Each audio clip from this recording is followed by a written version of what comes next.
Warga Kutoarjo, Jawa Tengah dihebohkan dengan penemuan sebuah wajan raksasa yang tertanam di lahan milik seorang warga. Wajan raksasa tersebut diperkirakan memiliki berat lebih dari 1 ton.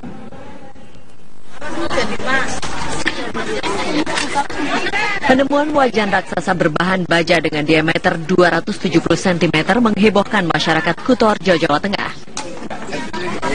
Wajan berukuran jumbo ini pertama kali ditemukan oleh seorang pekerja bangunan, Pawit Haryanto, ketika menggali tanah guna membuat fondasi bangunan di lahan milik seorang warga bernama Widodo di Jalan MT Haryono, Kutoarjo.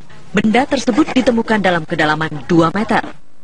Awalnya, Pawit menduga mata cangkulnya mengenai pipa saluran air ketika membentur sebuah benda keras. Namun setelah digali, para pekerja justru menemukan benda tak terduga berupa wajan berukuran raksasa dengan ketinggian 90 cm dan berat lebih dari 1 ton, tertanam di antara 2 batu bata kuno. Tak hanya wajan, pekerja juga menemukan bangunan yang diduga bekas tungku terletak persis di bawahnya. Benda-benda kuno tersebut diperkirakan telah berusia ratusan tahun. Yang pertama, saya gali pakai kayu, menemui sebingkai besi, dikira pipa air minum. Lantas saya gali semua, ternyata lingkaran. Kalau diduga awalnya ini apa, Pak? Nah, awalnya dulu ada yang bilang untuk minyak. Minyak? Untuk minyak itu? Iya. Ini lebarnya berapa, Pak? 270 meter. Sentimeter. Oh, udah coba diukur, Pak? Udah, dalamnya 90. Tadi sempat kaget, Pak ya? Ya, kaget ini. Antusiasme warga untuk melihat penemuan wajan raksasa di rumah Widodo yang terletak di pinggir jalan raya tersebut sempat membuat lalu lintas tersendat. Dari Purworejo, Jawa Tengah, Edi Suryana, TV One mengabarkan. Gubernur DKI Jakarta Basuki Cahayapurnama memastikan Presiden Joko Widodo segera mengeluarkan peraturan presiden baru untuk reklamasi. Ya, menurut Ahok, peraturan presiden tersebut nantinya akan menyesuaikan undang-undang yang ada terkait pemberian izin reklamasi. Ahok menegaskan peraturan presiden reklamasi yang segera dikeluarkan oleh Presiden Joko Widodo tersebut merupakan Perpres yang baru untuk menyempurnakan dasar hukum reklamasi Teluk Jakarta. Peraturan presiden ini akan mengatur mengenai wilayah kerja pelabuhan dan lokasi strategis nasional di Teluk Jakarta. Selama ini pelaksanaan proyek reklamasi Teluk Jakarta mengacu pada Perpres yang lama, namun kemudian muncul benturan dengan ketentuan-ketentuan yang terbit setelah itu. Polemik terus berkembang hingga proyek reklamasi Teluk Jakarta dihentikan sementara. Masih keluarkan Perpres untuk menyesuaikan undang-undang yang baru keluar. Karena kan ada kelautan, ada pesisir, macam-macam kan. Jadi beliau akan keluarkan, termasuk soal wilayah kerjanya pelabuhan. Ada wilayah kerja pelabuhan, tentu harus diatur. Nah, jadi biar dengan Perpres itulah mengatur mana yang pelabuhan, mana yang lokasi strategis nasional. Suap pembahasan Raperda Teluk Jakarta terkuak, pembangunan reklamasi menjadi sebuah polemik yang terus diperdebatkan. Payung hukum reklamasi yang belum jelas hingga adanya sejumlah pelanggaran diduga terjadi. Kita akan segera bergabung bersama rekan kami Dade Salampesi yang akan mengelaborasi poin-poin tentang sikap pemerintah dalam rapat terbatas yang membahas reklamasi di Istana Negara hari ini. Dade, selain ketegasan pemerintah mengenai wewenang yang berada di pemerintah pusat, lalu apalagi yang disampaikan Presiden dalam rapat terbatas yang tadi? Dalam sambutan yang diungkapkan oleh Presiden Joko Widodo sebelum rapat terbatas terkait dengan reklamasi di Teluk DKI Jakarta ini, Presiden memang mengungkapkan atau menegaskan bahwa rapat terbatas yang dimulai pada pukul 1 siang tadi sama sekali tidak menyentuh aspek hukum. Walaupun dalam kenyataannya tadi memang perwakilan dari Komisi Pemberantasan Korupsi juga ikut serta karena mendapatkan undangan untuk mengikuti ratas dari Presiden.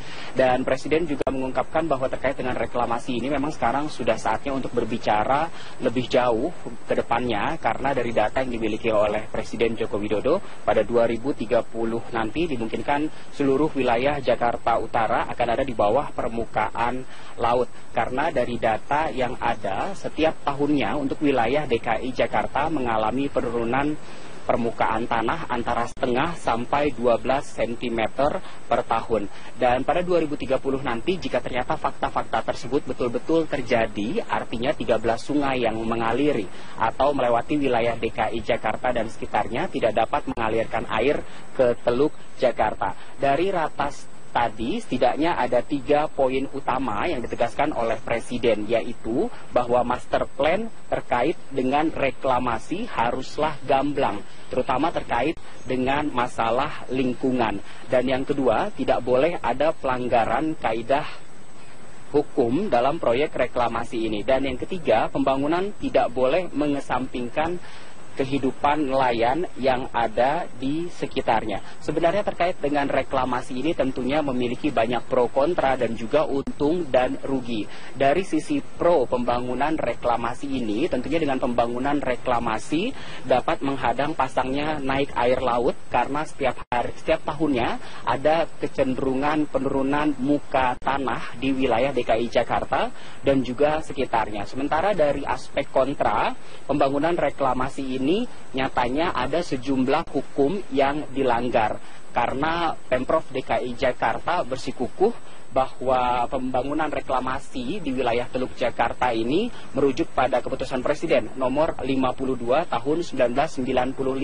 Sementara ada peraturan-peraturan ataupun regulasi dari sejumlah instansi lainnya yang dilanggar dari reklamasi ini. Yang artinya juga memang masih ada tumpang tindih peraturan terkait dengan reklamasi ini. Dan apa saja keuntungan dari pembangunan reklamasi ini? Di antaranya tentu saja menyediakan lahan bagi negara ataupun kota. Ini juga terkait dengan aspek pariwisata maupun khususnya wisata bahari dan juga dapat membantu penataan pantai. Di samping keuntungan dan pro kontra tadi dari reklamasi ini, ternyata juga ada beberapa aspek kerugian dari reklamasi. Di antaranya perubahan ekosistem yang mengakibatkan banjir dan juga dampak buruk pada sistem drainase dan juga kerusakan-kerusakan lingkungan yang lainnya. Dalam rapat terbatas yang digelar selama kurang lebih 1,5 jam tadi, juga hadir 3 pimpinan kepala daerah, yaitu Gubernur Banten Rano Karno, Wakil Gubernur Jawa Barat Deddy Mizwar, dan juga Gubernur DKI Jakarta Basuki Cahayapurnama. Walaupun Presiden Joko Widodo menegaskan dalam proyek reklamasi ke depannya tidak boleh lagi melibatkan swasta, yang artinya pemerintah baik itu pusat maupun daerah memegang kendali penuh terhadap proyek reklamasi. Namun tadi Ahok mengungkapkan Pulau O, P, dan Q yang ada di Teluk Jakarta yang belum diatur minta digabungkan dengan Pulau N. Dan Ahok juga mengungkapkan jika melihat hasil studi di Port of Rotterdam, maka seharusnya pembangunan proyek reklamasi ini 30% dikelola oleh pusat, sementara 60%-nya dikelola oleh pihak swasta. Dan dari hasil ratas tadi juga dijabarkan oleh Ahok, setidaknya ada satu fakta baru yang akan dikeluarkan oleh pemerintah, yaitu Presiden akan mengeluarkan Perpres baru yang disesuaikan dengan Perpres yang ada, seperti Perpres nomor 54 tahun 2008 dan juga Perpres nomor 122 tahun 2012. Robert. Baik, terima kasih Dade Salam Pesi atas informasi dan langsung dari Istana Negara. Pemirsa, DPD DKI PDI Perjuangan hari ini terakhir menerima pendaftaran bakal calon gubernur dan wakil gubernur DKI Jakarta. Sebanyak 39 orang telah mendaftar dan 31 pendaftar baru telah mengembalikan berkas. Pada pendaftaran hari terakhir ini, DPD PDI Perjuangan menerima pengembalian berkas pengusaha muda Sandiaga Uno yang mendaftar sebagai bakal calon gubernur. Sandiaga Uno termasuk satu dari 39 orang yang mendaftarkan diri ke PDI Perjuangan. PDI Perjuangan dengan perolehan kursi di DPRD DKI di atas 20% memenuhi syarat untuk mengusung sendiri calon gubernur DKI pada pilkada yang akan dilaksanakan Februari 2017 mendatang. PDI Perjuangan melalui penjaringan dan penyaringan ini dalam rangka untuk mencari sosok yang betul-betul punya kualifikasi yang jelas baik untuk memimpin Jakarta yang akan datang. Ya itulah mekanisme sedang berjalan. Jadi PDI Perjuangan belum bisa menentukan siapa yang nanti akan diusung, tetapi proses sedang berjalan. Tahapan-tahapan akan kita lalui. Tahapan pertama hari ini sudah sama-sama kita saksikan. Hari ini kita tutup, baru nanti selanjutnya kita mengejar tahapan berikutnya.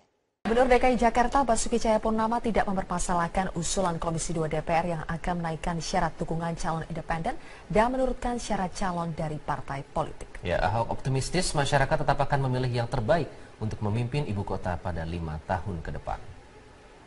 Enggak masalah, kan saya sampaikan, ini Jakarta ini daerah khusus ibu kota.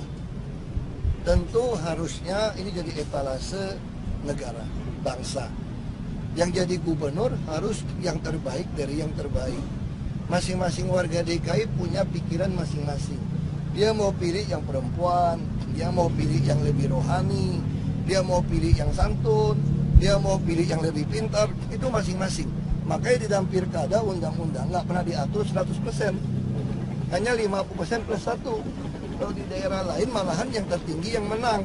Kenapa? Karena memang masing-masing kepala kan punya pikiran berbeda. Ya. Selamat malam pemirsa, inilah headline news pukul 21 waktu Indonesia Barat. Usai diperiksa oleh KPK, staf khusus Gubernur DKI Jakarta Suni Tanuwijaya mengaku didukung oleh Gubernur DKI Basuki Cahayapurnama untuk menyampaikan keterangan apa adanya kepada penyidik KPK. Sementara itu, Ketua Balegda DPRD DKI Muhammad Taufik memilih diam saat keluar dari gedung KPK. Setelah 7 jam diperiksa oleh penyidik KPK, kepada awak media Suni mengaku ditanya soal usulan dan juga substansi serta keterlibatan dirinya dalam pembahasan Raperda Reklamasi Teluk Jakarta.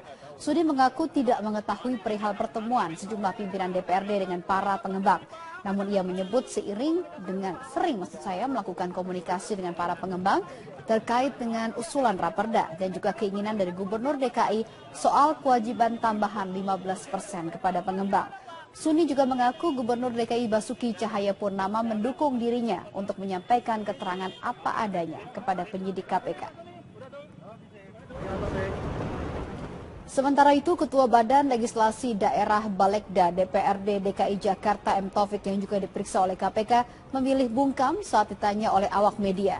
Pemeriksaan ini merupakan yang kelima kalinya bagi M. Taufik terkait dengan kasus suap Raperda Reklamasi Teluk Jakarta. Dan dalam pemeriksaan ini M. Taufik dicecar seputar keterlibatannya dalam pertemuan dengan pengembang Sugianto Kusuma Desember 2015 lalu. KPK terus mendalami dugaan adanya aliran dana dari pengembang ke sejumlah anggota DPRD DKI Jakarta.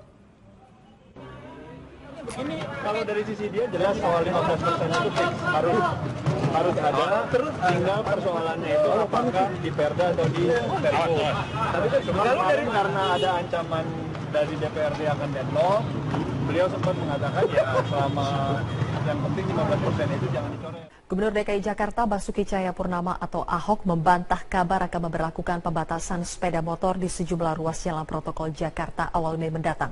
Ahok menduga kabar tersebut adalah bentuk provokasi jelang unjuk rasa Hari Buruh 1 Mei mendatang.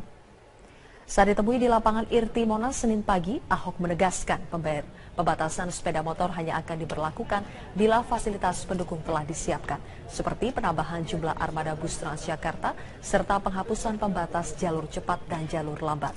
Ahok pun menjelaskan sepeda motor tetap bisa melintas seperti biasanya hingga fasilitas pendukung tersebut telah siap.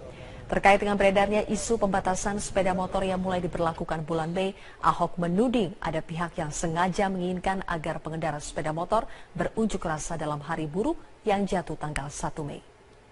Pembatasan motor kalau kita lakukan kalau ada IRP, jalan sama busnya cukup. Enggak, itu isunya saya lihat kirimin WhatsApp grup. Wah, udah ada rute pembatasan 1 Mei. Aduh, enggak lah.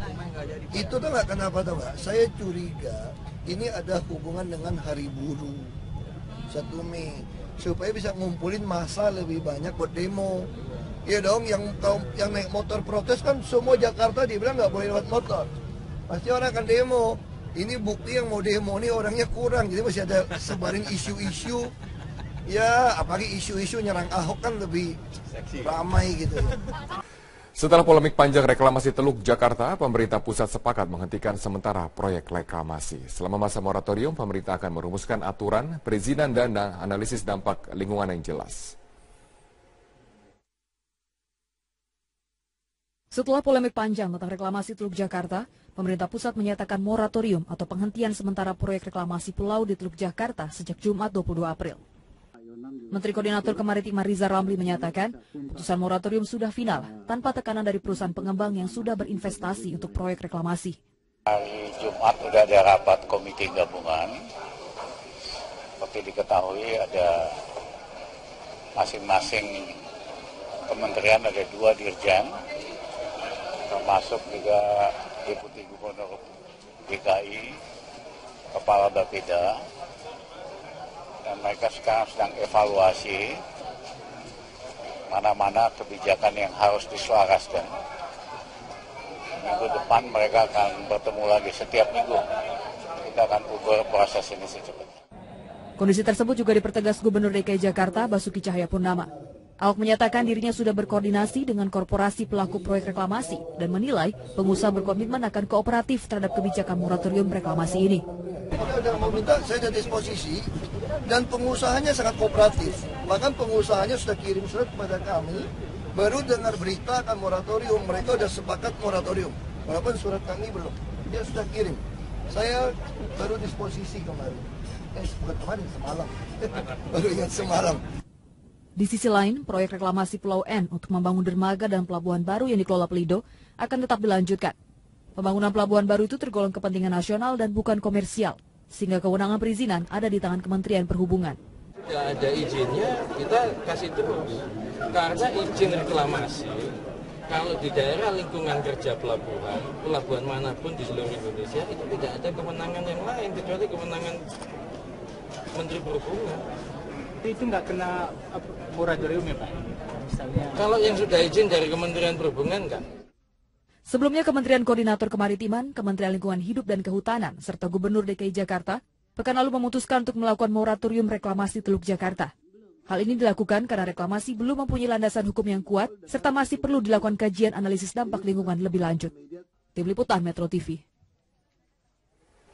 Pemirsa, politikus PKS M. Idrus terus mencari dukungan dari partai lain untuk maju sebagai calon gubernur DKI Jakarta. Ya, meskipun kurang diperhitungkan PKS, M. Idrus yakin langkah politiknya akan direspon positif oleh sejumlah partai untuk berkoalisi, khususnya dengan Partai Keadilan Sejahtera. Partai Keadilan Sejahtera belum memiliki calon kuat untuk diusung sebagai calon gubernur DKI Jakarta pada Pilkada 2017 mendatang. Hingga kini PKS masih melakukan penjaringan terhadap sejumlah kandidat baik internal maupun eksternal partai. Padahal saat ini salah satu kader PKS Muhammad Idrus telah mendeklarasikan diri sebagai bakal calon gubernur DKI Jakarta. Presiden PKS Sohibul Iman tidak mempermasalahkan langkah Muhammad Idrus yang mencalonkan diri melalui partai lain. Oh, Pak Idrus termasuk, kan gini, ada calon-calon yang muncul dari aspirasi kader. Ya, dan mereka ada yang kader, ada yang non kader. Semua itu sudah kita brief. Silakan memasarkan diri masing-masing, ya, untuk bisa menarik masyarakat secara lebih banyak lagi. Sementara Muhammad Idrus sendiri mengaku sengaja mencalonkan diri melalui Partai Demokrat dan PDI Perjuangan karena mekanisme internal partai yang belum jelas. Terlebih kursi PKS di DPRD DKI tidak mencukupi untuk mengusung calon sendiri dan harus melalui koalisi dengan partai lain. Meski demikian, Idrus menunggu proses penjaringan dari internal partai PKS. Saya sadar sebagai kader Partai Keadilan Sejahtera, juga ini kan juga proses di internal partai. Nah, PKS sendiri hanya 11 kursi, Demokrat 10 kursi. Kalau Demokrat sama PKS aja udah baru 21 kan. Ini proses, yang jelas proses, dan juga bukan secara pribadi saja. Nanti kan terjalin komunikasi politik di antara seluruh elit partai politik. Selain kandidat internal, PKS juga masih mempertimbangkan sejumlah calon dari eksternal seperti Yusril Issa Mahendra dan Sandiaga Uno untuk dilakukan survei terhadap elektabilitas dan kapasitasnya sebagai calon gubernur DKI Jakarta. Dari Jakarta, Tim Liputan Metro TV. Sementara itu, hari ini merupakan batas akhir DPD DKI PDI Perjuangan menerima pendaftaran bakal calon gubernur dan wakil gubernur DKI Jakarta. Untuk mengetahui berapa calon yang sudah mendaftar dan bagaimana proses selanjutnya, kita langsung bergabung bersama rekan kami Yasmin Alvina yang saat ini berada di DPD PDI Perjuangan DKI Jakarta. Yasmin, melihat berbagai hasil survei bahwa Ahok masih mengungguli lawan-lawannya, apakah PDIP percaya diri dengan calon yang akan mereka usung?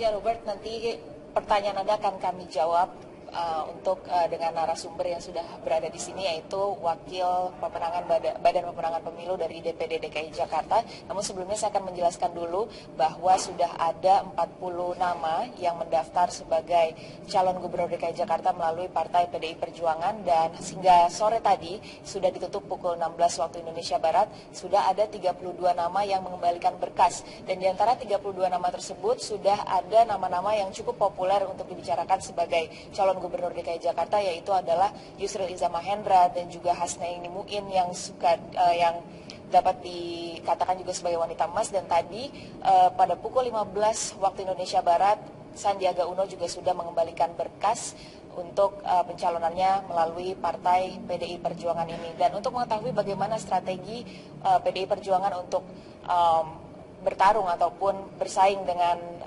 Gubernur Petahana Basuki Cahayapurnama, saat ini saya sudah bersama dengan Wakil Ketua Badan Pemenangan Pemilu DPD DKI Jakarta PDI Perjuangan, Bapak Gembong. Selamat sore, Pak. Selamat sore. Bapak, seperti kita sudah ketahui bahwa menurut hasil survei, elektabilitas dari Gubernur DKI Jakarta, calon petahana ini masih sangat tinggi dan sulit untuk dikalahkan. Bagaimana strategi dari PDIP sendiri untuk nantinya bersaing dengan Gubernur petahana? Terima kasih. Bagi PDI Perjuangan, kalau hari-hari ini masyarakat disajikan dengan elektabilitas calon Gubernur DKI Jakarta yang akan bertarung di tahun 2017 yang akan datang, yaitu incumbent cukup tinggi, bagi PDI Perjuangan bukan hal yang luar biasa. Karena tentunya sebagai incumbent memiliki elektabilitas seperti hal yang wajar. Justru kalau sebaliknya bagi saya yang luar biasa. Jadi bagaimana untuk PDI Perjuangan menyiapkan strategi untuk bisa menghadapi siapa yang nanti akan bertarung bersama dalam pemilu kada 2017 yang akan datang. PDI Perjuangan melalui penjaringan dan penyaringan ini dalam rangka untuk mencari sosok yang betul-betul punya kualifikasi yang jelas baik untuk memimpin Jakarta yang akan datang. Siapa sosoknya, Pak? Ya itulah mekanisme sedang berjalan. Jadi PDI Perjuangan belum bisa menentukan siapa yang nanti akan diusung, tetapi proses sedang berjalan. Tahapan-tahapan akan kita lalui. Tahapan pertama hari ini sudah sama-sama kita saksikan. Hari ini kita tutup, baru nanti selanjutnya kita mengejar tahapan berikutnya. Terima kasih Bapak atas waktunya. Dan Robert, demikian yang dapat kami laporkan, kembali ke Anda di studio. Baik, terima kasih Yasmin Alvina atas informasi Anda. Sejumlah anggota DPRD DKI Jakarta memenuhi panggilan KPK untuk memberikan kesaksian. Mereka diperiksa sebagai saksi untuk Ketua Komisi D yang sudah dijadikan tersangka. Pemirsa, Ferry Priardi akan menyampaikan laporan selengkapnya dari gedung KPK Jakarta. Ferry, hingga siang ini siapa saja anggota DPRD yang sudah datang? Adakah pernyataan yang mereka sampaikan sebelum menjalani pemeriksaan? Zilvia, sudah ada 5 anggota DPRD yang sudah datang memenuhi panggilan KPK untuk diperiksa sebagai saksi untuk Muhammad Sanusi, dan kelimanya tadi datang secara periodik sejak pukul 9 dan mulai menjalani pemeriksaan pada pukul 10 pagi ini. Dengan komposisi 1 wakil ketua DPRD dan juga 4 anggota, tadi yang datang memenuhi pemeriksaan kali ini adalah M. Taufik yang juga merupakan Ketua Badan Legislasi DPRD DKI Jakarta. Lalu sisanya ada 3 ketua fraksi, yaitu Aji, ketua fraksi Hanura, lalu juga ada Selamat Nurdin, ketua fraksi PKS yang juga sebagai ketua Pansus Reklamasi DPRD, Bestari Barus, dan juga ada 1 anggota ataupun wakil, yaitu Mary Hot. Juga dengan Muhammad Taufik yang diperiksa sudah hampir 3 kali oleh pemerintah. Semuanya tidak terlalu banyak memberikan keterangan sesaat sebelum diperiksa,